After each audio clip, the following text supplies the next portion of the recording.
অতি ধনী ও উচ্চবিত্তদের জন্য আসছে বাড়তি করের চাপ। আগামী বাজেটে বিলাসবহুল জীবনযাপনকে লক্ষ্য করে নতুন রাজস্ব পরিকল্পনা করছে সরকার।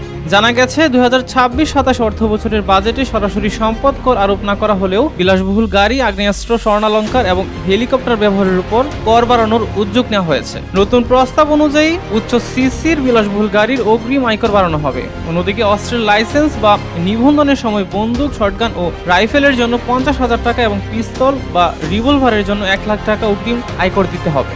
এছাড়া হেলিকপ্টারের নিবন্ধন বা ফিটনেস নবায়নের ক্ষেত্রেও 10 লাখ টাকা উৎসে কর আরোপের পরিকল্পনা রয়েছে। তবে সরকার আপাতত সম্পদ কর চালু করছে না, বিদ্যমান সারচার্জ কাঠামোই বহাল রাখা হচ্ছে, যেখানে বেশি সম্পদের মালিকদের প্রদেয় করের উপর অতিরিক্ত সারচার্জ দিতে হয়। সরকারের লক্ষ্য কর ব্যবস্থায় বৈষম্য কমানো এবং উচ্চ আয়ের ব্যক্তি ও সম্পদশালীদের কাছ থেকে আরও বেশি রাজস্ব আদায় করা।